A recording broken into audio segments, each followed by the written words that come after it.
नमस्कार। आप सभी का मार्गदर्शन अकादमी यूट्यूब चैनल पर मैं अनिल मिश्र बहुत बहुत स्वागत करता हूं। हमारे नए व्यूवर्स हैं अगर आप कृपया चैनल को सब्सक्राइब कर लें, लाइक कर दें, कमेंट कर दें, शेयर कर दें और घंटी ज़रूर बजा दें, जिससे कि हमारे चैनल के द्वारा डाले गए वीडियोस आपको तत्काल प्राप्त हो सके, उसकी नोटिफिकेशन तत्काल प्राप्त हो सके।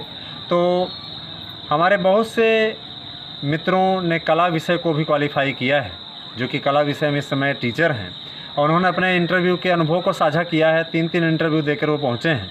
तो आज कला विषय का इंटरव्यू लेकर के मैं आपके समक्ष उपस्थित हुआ हूँ।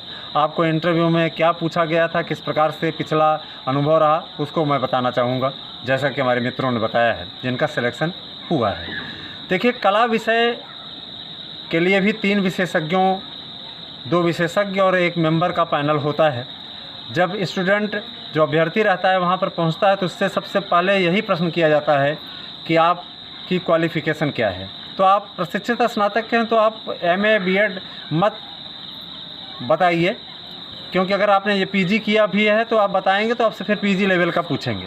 तो आप सीधे बताइए कि प्रशिक्षित स्नातक के लिए सर हमने BA B.Ed किया है, यही हमारी क्वालिफ़िकेशन है। क्योंकि आपको कोई डॉक्यूमेंट वहाँ पे दिखाने नहीं होते हैं क्लासरूम में, जहाँ आप इंटरव्यू देते हैं, कोड आपको लेके जाना होता है। तो इंटरव्यू सबसे पहले मेंबर ने पूछा, मेंबर ने कहा कुछ GS की भी तैयारी है, तो आप वहाँ मना मत कर दीजिए, आप तुरंत कह दीजिए हाँ सर कुछ सामान्य जानकारी है।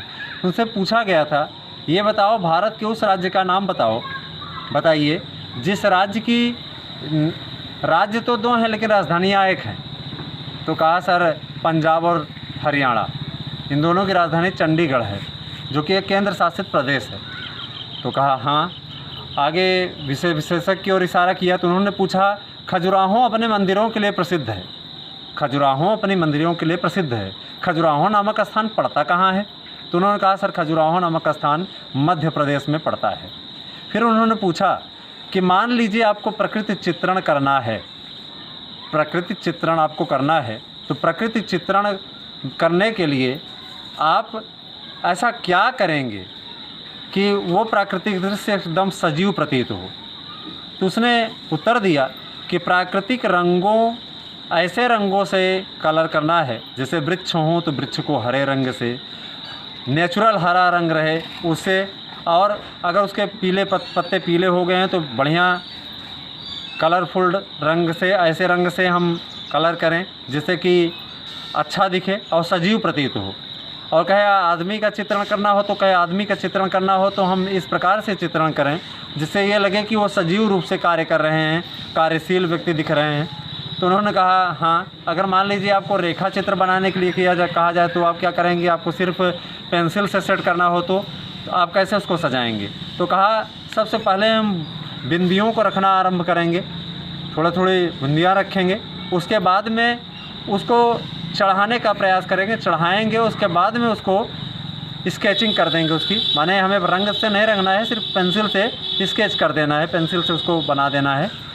तो उन्होंने कहा, फिर से मेंबर ने प्रश्न उनसे पूछा कि भारत के उस प्रधानमंत्री का हमें नाम बता दीजिए जो किसी राज्य का लंबे समय तक मुख्यमंत्री रहा और प्रधानमंत्री भी बना। तो उन्होंने कहा सर प्रधानमंत्री मोदी का नाम उन्होंने लिया कि प्रधानमंत्री बने हों। उस समय 13 वाला चल रहा था, तो 13 वाले में आपको मालूम ही है कि उस समय प्रधानमंत्री वो बन चुके थे, क्योंकि 13 वाला बाद में हुआ था, 15 में हुआ था। इसके अलावा फिर मेंबर ने उनसे 2-3 प्रश्न और पूछे थे। ये पूछा था कि अजंता और एलोरा नामक यह गुफाएँ किसके लिए प्रसिद्ध हैं? तो उन्होंने बताया कि ये महाराष्ट्र राज्य में स्थित है, महाराष्ट्र राज्य में स्थित है।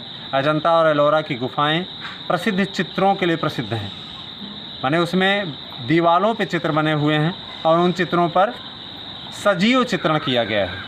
तो उन्होंने कहा हाँ ठीक है, समय कम था उनके पास में, इसलिए अधिक समय उन्होंने नहीं लिया, उनसे इतना ही प्रश्न पूछा गया।